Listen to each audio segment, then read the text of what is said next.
Hello students and parents, welcome back to Udaan education services. आज हम नए टॉपिक के साथ हैं जिसमें हम आपसे डिस्कस करने वाले हैं एनएमआईटी इलाहाबाद के बारे में, जिसमें हम डिस्कस करेंगे आपसे कॉलेज रिव्यू के बारे में, कॉलेज कब एब्लिश्ड हुआ था, कॉलेज की हिस्ट्री क्या है, ये सारी डिटेल्स के बारे में हम डिस्कस कर रहे होंगे। प्लस कॉलेज की रैंकिंग के बारे में डिस्कस करेंगे, जिसमें हम लास्ट 4 ईयर्स का डेटा डिस्कस कर रहे होंगे कि कॉलेज की क्या रैंकिंग्स रही हैं। कॉलेज कट ऑफ के बारे में डिस्कस करेंगे, कॉलेज फी स्ट्रक्चर के बारे में डिस्कस करेंगे। अगर आपकी इनकम 1 लाख से कम है या 5 लाख के अंडर में आपकी इनकम है, या आप ओबीसी, ईडब्ल्यूएस या एससी एसटी हैं या पीडब्ल्यूडी कैंडिडेट है, तो आपकी एनएमआईटी इलाहाबाद में क्या फीस लगने वाली है पर सेमेस्टर वाइज, तो सारी डिटेल, सारी फीस के बारे में हम कैटेगरी वाइज डिस्कस कर रहे होंगे। प्लस जो हमारा कट ऑफ होगा वो भी हमारा category wise cut off discuss करेंगे। प्लस हम लोग जो प्लेसमेंट डिस्कस कर रहे होंगे, कुछ प्लेसमेंट हम लोग लास्ट ईयर का भी डिस्कस करेंगे और ब्रांच वाइज भी प्लेसमेंट्स डिस्कस करने वाले हैं। तो वीडियो को में लास्ट तक की बने रहिएगा और चैनल पे अगर आप नए आए हैं तो चैनल को सब्सक्राइब करिएगा। चलिए फ्रेंड्स, वीडियो को स्टार्ट करते हैं।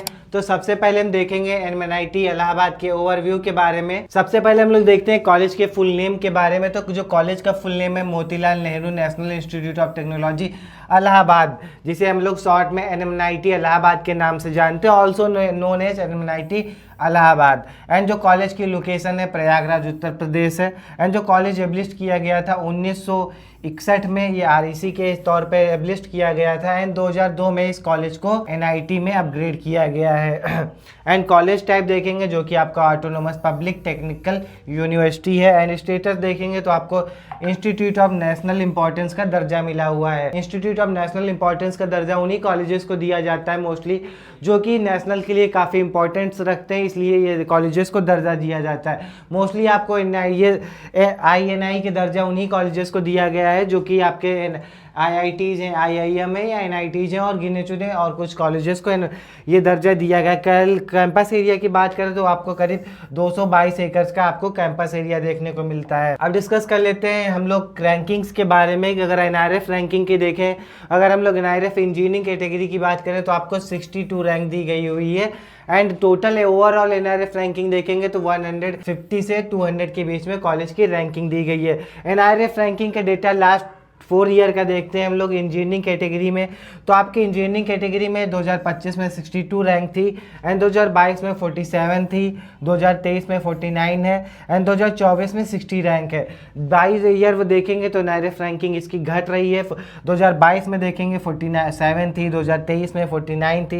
एंड 2024 में आप देखेंगे 60 हो गई है। एंड 2025 में 62 हो गई। तो देखेंगे लास्ट ईयर से अकॉर्डिंग तो एनआरएफ रैंकिंग इसकी घट रही है। अब डिस्कस करेंगे मोड ऑफ एडमिशंस के बारे में। अगर आप एनआईटी इलाहाबाद को टारगेट कर रहे हैं तो आपके मोड ऑफ एडमिशंस क्या होंगे, क्या एलिजिबिलिटीज होंगे। तो एलिजिबिलिटी की बात करें तो आपके क्लास 12 में PCM सब्जेक्ट्स होने चाहिए, फिजिक्स, केमिस्ट्री एंड मैथमेटिक्स। जो आपके एग्रीगेट मार्क्स होने चाहिए वो आपके 75% आपके क्लास 12 में मार्क्स होने चाहिए। अगर आप जनरल, OBC, EWS कैंडिडेट हैं तो आपके क्लास 12 में 75% मार्क्स होने चाहिए।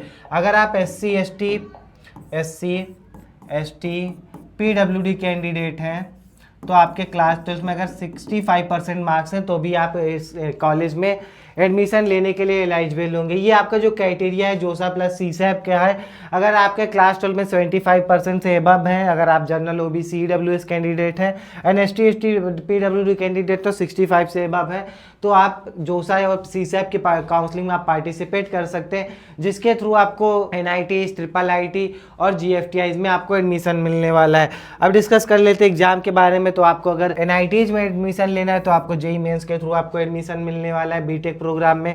एंड काउंसलिंग की बात करें तो आपको जोसा प्लस CSAP की काउंसलिंग से इस कॉलेज में एडमिशन मिलने वाला है। जो अलॉटमेंट होगा वो आपके JEE मेंस की रैंक के अकॉर्डिंग होगा। अब डिस्कस करेंगे रिजर्वेशन के बारे में कि NIT इलाहाबाद में अगर आप एडमिशन लेना चाहते हैं तो आपको क्या क्या रिजर्वेशंस मिल रहे होंगे। ये जो रिजर्वेशन सिस्टम है वो सभी आपके NITs में एलिजिबल होता है। इसमें देखेंगे तो 50% सीट्स आपको होम स्टेट वाले कैंडिडेट्स के लिए है। एंड 50% ऑल इंडिया यानी या अदर स्टेट के लिए सीट है। जैसा कि NIT इलाहाबाद का जो स्टेट है वो आपका उत्तर प्रदेश है, यानी कि जो बच्चे उत्तर प्रदेश से इस वीडियो को देख रहे हैं उनके लिए 50% सीट्स रिजर्व हैं एंड और जो अदर 50% सीट्स है वो ऑल इंडिया के लिए एलिजिबल है, जिसमें दिल्ली वाले बच्चे एडमिशन ले सकते हैं, MP, महाराष्ट्र, जो भी ऑल इंडिया से जो बच्चे हैं वो आप 50% सीट्स पे रिजर्वेशन रखते हैं एंड होम स्टेट वालों को 50% रिजर्वेशन मिलता है। अब डिस्कस कर लेते हैं कैटेगरी वाइज आपको क्या रिजर्वेशन मिलता है। तो जिसमें देखेंगे PWD कैंडिडेट्स के लिए 10% रिजर्वेशन है, OBC के लिए 27% रिजर्वेशन है, SC के लिए 15% रिजर्वेशन है, ST के लिए 75% रिजर्वेशन है एंड 5% रिजर्वेशन है सभी कैटेगरीज में PWD कैंडिडेट्स के लिए। जेंडर देखेंगे तो फीमेल्स के लिए कोई रिजर्वेशन नहीं है एंड फीमेल्स के लिए 20% सीट्स रिजर्व है। ये हमने डिस्कस किया सभी NITs के लिए रिजर्वेशन पॉलिसी।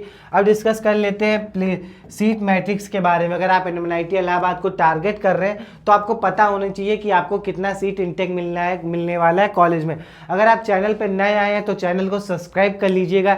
ऐसे ही इन्फॉर्मेटिव वीडियोस देखने के लिए हमारे चैनल पे आपको ऐसे ही कंटेंट मिलने वाला है। आपको JEE से रिलेटेड, इंजीनियरिंग से रिलेटेड हमारे चैनल पे आपको कंटेंट मिलेगा। जब तक कि आपका कॉलेज में एडमिशन नहीं हो जाएगा तब तक ऐसे ही हमारा चैनल आपको हेल्प करते रहेंगे। तो जैसे ही अभी आप एग्जाम फेज में चल रहे हैं, एग्जाम फेज के रिलेटेड हमारे चैनल पे आपको रिव्यूज, एग्जाम फेज में आप चल रहे हैं तो आपको एग्जाम से रिलेटेड हमारे चैनल पे वीडियोस मिलेंगे, कट ऑफ से रिलेटेड आपको हमारे चैनल पे वीडियोस मिलेंगे, कॉलेज रिव्यू मिलेंगे। जैसे ही आप नेक्स्ट स्टेप पे जाएंगे काउंसलिंग पे तो आपको हमारे चैनल पे काउंसलिंग से रिलेटेड वीडियोस मिलने वाले हैं, जिसमें हम लोग सभी काउंसलिंग, सभी कॉलेजेस के बारे में डिस्कस कर रहे होंगे। तो वीडियो पे अगर आप चैनल पे नए आए हैं तो चैनल को सब्सक्राइब कर लीजिएगा ऐसे ही इन्फॉर्मेशन वीडियो देखने के लिए। अब डिस्कस करेंगे कंप्यूटर साइंस एंड इंजीनियरिंग के बारे में। तो इसमें करीब आपको 250 सीट्स देखने को मिलती हैं। ECE की बात करें तो 180 सीट्स आपको मिलेंगी। इलेक्ट्रिकल इंजीनियरिंग में आपको 140 सीट्स मिलेंगी। मैकेनिकल इंजीनियरिंग में आपको 15 सीट्स मिलेंगी। सिविल इंजीनियरिंग में 120 सीट्स मिलेंगी एंड केमिकल इंजीनियरिंग में 80 सीट्स मिल रही होंगी एंड आपको IT ब्रांच में 140 सीट्स मिलेंगी एंड बायोटेक्नोलॉजी में आपको 70 सीट्स मिलेंगी। ये हमने डिस्कस किया NIT इलाहाबाद के सीट मैट्रिक्स के बारे में। अब हम डिस्कस कर लेते हैं NIT इलाहाबाद के फी स्ट्रक्चर के बारे में, जिसमें हम लोग कैटेगरी वाइज डिस्कस करने वाले हैं और आपकी इनकम बेस पे हम डिस्कस करेंगे। सबसे पहले हम लोग जनरल, OBC, EWS कैंडिडेट के लिए अगर आपकी फैमिली इनकम 5 लाख से अबव है तो आपकी जो ट्यूशन फीस होगी 62,500 रुपये होगी। इंस्टीट्यूट फीस आपकी जो लगने वाली वो करीब 10,000 वन टाइम लगेगा। यूजर चार्जेस आपके करीब 10,000 होंगे। हॉस्टल चार्जेस करीब आपके 12,000 रुपये होंगे पर सेमेस्टर एंड जो आपका टोटल पर सेमेस्टर अप्रॉक्स जो खर्चा आएगा वो करीब 93,500 रुपये होगा अगर आप जनरल, OBC, EWS कैंडिडेट है एंड आपकी फैमिली इनकम 5 लाख से अबव है। अब हम डिस्कस करेंगे अगर आपकी फैमिली इनकम 1 लाख से 5 लाख के बीच में है तो आपकी 1/3 फीस आपको पे करनी होगी एंड जिसमें आपकी ट्यूशन फीस होगी वो करीब 20,833 रुपये आपको पे करना होगा। इंस्टीट्यूट फीस आपकी 10,000 होगी। यूजर चार्जेस आपके 10,000 होंगे। जो आपका टोटल पर सेमेस्टर खर्चा आएगा अगर आपकी फैमिली इनकम 1 से 5 लाख रुपए है, आपकी जो टोटल फीस होगी 51,833 रुपये आपको पे करना है।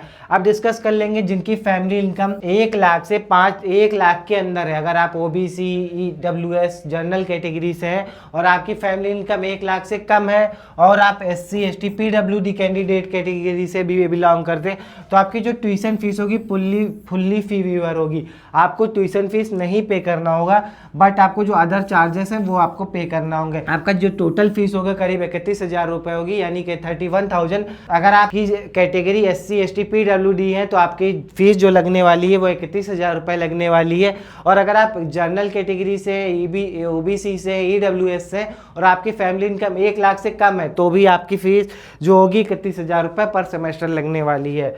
अब हम डिस्कस कर लेते हैं स्कॉलरशिप्स के बारे में कि आपको NIT इलाहाबाद में कौन कौन सी स्कॉलरशिप्स मिलती हैं। तो आपको सेंट्रल सेक्टर स्कीम के तहत आपको गवर्नमेंट ऑफ इंडिया जो सेंट्रल की स्कॉलरशिप है उसके लिए आप अप्लाई कर सकते हैं, जिसमें SC, ST, PWD, SC, ST, OBC and PWD वाले बच्चे इस कॉलेज में अप्लाई कर सकते हैं। एंड यूपी की जो स्कॉलरशिप है, जो कि यूपी गवर्नमेंट बच्चों की स्कॉलरशिप देती है, उसके लिए भी अप्लाई कर सकते हैं रेजिडेंट ऑफ, जो कि होम स्टेट से बच्चे बिलोंग करते हैं। अदर स्टेट वालों के लिए भी अपने, और अदर स्टेट वाले भी अपने स्कॉलरशिप के लिए अप्लाई कर सकते हैं।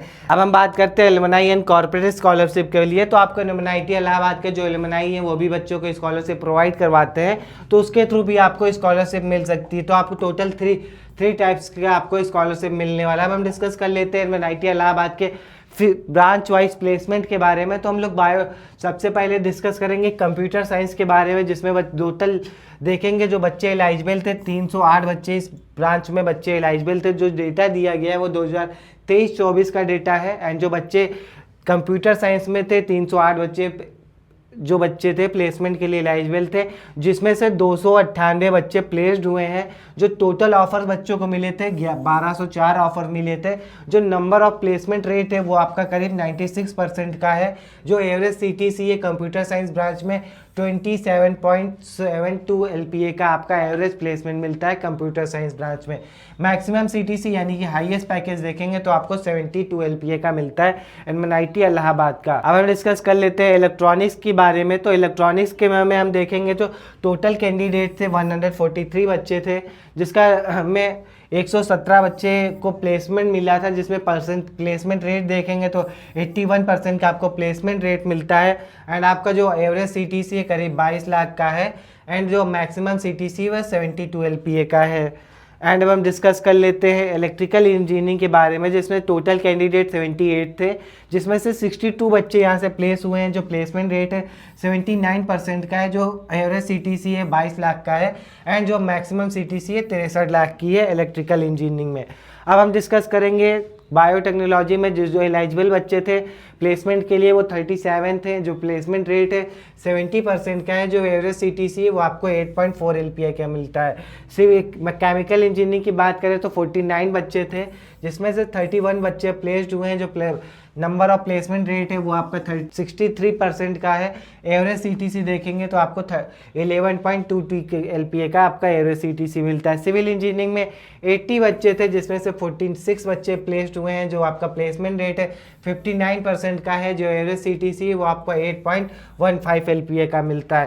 केमिकल इंजीनियरिंग की बात करें तो 119 बच्चे एलिजिबल थे प्लेसमेंट के लिए, जिसमें से 99 बच्चे प्लेस्ड हुए हैं। जो प्लेसमेंट रेट है 83% का प्लेसमेंट रेट है, जिसमें एवरेज सीटीसी देखेंगे तो 10.41 एलपीए का मिलता है। प्रोडक्शन की बात करें तो प्रोडक्शन में 30 बच्चे थे, जिसमें से 24 बच्चे प्लेस्ड हुए हैं। जो प्लेसमेंट रेट है 80% का है, जिसमें से एवरेज सीटीसी आपके 99.4 एलपीए का है। और जो हाईएस्ट सीटीसी आपको 14 एलपीए की आपको मिलता है। ये हमने सारा डिस्कस किया ब्रांच वाइज एनएमआईटी इलाहाबाद के प्लेसमेंट्स के बारे में। अब हम नेक्स्ट डिस्कस कर लेते हैं एनएमआईटी इलाहाबाद के कट ऑफ के बारे में, जो कि हमारा कैटेगरी वाइज है, होम स्टेट का है ना अदर स्टेट के लिए। ये हम सबसे पहले हम डिस्कस करेंगे होम स्टेट वाले स्टूडेंट्स के लिए, कि अगर आप होम स्टेट से बिलोंग करते हैं, उत्तर प्रदेश से बिलोंग करते हैं और ओपन कैटेगरी यानी जनरल से बिलोंग करते हैं, ओबीसी से बिलोंग करते हैं या एससी एसटी से बिलोंग करते हैं, तो आपको कितनी रैंक तक की आपको एनएमआईटी इलाहाबाद में एडमिशन मिलने वाला है। तो कंप्यूटर साइंस की बात करें तो कंप्यूटर साइंस ओपन कैटेगरी वाले स्टूडेंट्स को करीब 6810 रैंक तक की मिल सकता है। ओबीसी को करीब 9200 रैंक तक की मिल सकता है। एससी के लिए देखेंगे तो आपको 14000 रैंक तक की मिला हुआ है। एसटी के लिए 1,27,000 रैंक तक की मिला हुआ है। ईसी की बात करें तो आपको 9700 रैंक तक की मिल जाएगा, यानी कि अगर आपके करीब रैंक 10,000 तक की है तो आप ईसी ब्रांच टारगेट कर सकते हैं। और करीब 15,000 रैंक तक की ओबीसी वाले बच्चे टारगेट कर सकते हैं। इलेक्ट्रिकल की बात करो तो इलेक्ट्रिकल बच्चों को करीब 11,920 रैंक तक की मिला हुआ है। ओपन कैटेगरी वाले स्टूडेंट्स को, ओबीसी को 18,000 रैंक तक की मिला हुआ है। एससी को 85,000 रैंक तक की मिला हुआ है। Computer engineering and computational machines की बात करें तो आपको 16,000 रैंक तक की मिला हुआ है। ओबीसी को 25,000 रैंक तक की मिला हुआ है। केमिकल इंजीनियरिंग की बात करें तो केमिकल आपको करीब 21,000 रैंक तक की मिला हुआ है। ओबीसी को करीब 33,991 रैंक तक की मिला हुआ है। मैकेनिकल की बात करें तो 23,000 रैंक तक की मिला हुआ है। सिविल इंजीनियरिंग आपको 31,000 रैंक तक की मिली हुई है। प्रोडक्शन एंड इंडस्ट्रियल इंजीनियरिंग की बात करें तो आपको 36,000 रैंक तक की मिला हुआ है। मटेरियल इंजीनियरिंग आपको 41,000 रैंक पे मिला हुआ है। बायोटेक्नोलॉजी आपको 44,000 रैंक तक की मिला हुआ है। ओपन वाले स्टूडेंट्स के लिए या कैटेगरी वाले बच्चे अपना कट ऑफ देख सकते हैं। अगर आपके मन में डाउट आ रहा है कि आपके परसेंटाइल पर एनआईटी इलाहाबाद में कौन सी ब्रांच मिल सकती है या किसी भी एनआईटी में आपको आपके परसेंटाइल पे कौन सी ब्रांच मिल रही होगी, तो आप अपना परसेंटाइल कमेंट में कमेंट कर सकते हैं, जिसमें आपको रिप्लाई कर दूंगा कि आपको एनआईटी इलाहाबाद में कौन सी ब्रांच मिल रही होगी या अदर किस एनआईटी में आपको कौन सी ब्रांच मिल रही होगी। अगर परसेंटाइल कमेंट कर सकते हैं, जिसमें मैं आपका रिप्लाई जरूर करूँगा। अगर आप डिटेल में कोई एनालिसिस डिटेल में आप डिटेल में कुछ डिस्कस करना चाहते हैं तो हमारे दिए गए नंबर्स पे आप कॉल कर सकते हैं, जिसमें आप फ्री ऑफ कॉस्ट अपनी क्वेरी सॉल्व कर सकते हैं। अब हम डिस्कस करेंगे ऑल इंडिया के कट ऑफ के बारे में। तो कट ऑफ में देखेंगे तो हम लोग ऑल इंडिया के cut off open, OBC, SC, ST के लिए डिस्कस करेंगे। कंप्यूटर साइंस इंजीनियरिंग आप देखेंगे तो करीब 5417 रैंक पे मिला हुआ है। ओपन वालों को ओबीसी को देखेंगे तो 8478 रैंक पे मिला हुआ है। ओबीसी को 35,000 रैंक पे मिला हुआ है। अब डिस्कस करेंगे ईसी ब्रांच के लिए, तो ओपन के लिए 10,000 रैंक पे मिला हुआ है। और इंजीनियरिंग एंड कंप्यूटेशनल मशीन्स की बात करें तो आपको 13,686 रैंक पे मिला हुआ है। केमिकल इंजीनियरिंग आपको 17,950 रैंक पे मिला हुआ है। मैकेनिकल इंजीनियरिंग आपको 24,000 रैंक पे मिली हुई है। सिविल आपको 27,945 रैंक पे मिला हुआ है। ओबीसी को 38,000 रैंक पे मिला हुआ है। Production and industrial engineering all India वाले जनरल कैंडिडेट को 33,608 रैंक पे मिला हुआ है। ऑल इंडिया ओबीसी को 51,000 रैंक तक की मिला हुआ है। बायोटेक्नोलॉजी की बात करें तो 37,327 रैंक पे मिला हुआ है। ओबीसी को 54,000 रैंक तक की मिला हुआ है। मटेरियल साइंस की इंजीनियरिंग की बात करें तो 37,419 रैंक पे मिला हुआ है। ओपन कैटेगरी ऑल इंडिया को और open OBC category all India को 54,288 रैंक तक की मिला हुआ है। इलेक्ट्रिकल इंजीनियरिंग की बात करें तो आपको इलेक्ट्रिकल इंजीनियरिंग 46,188 रैंक पे मिला हुआ है।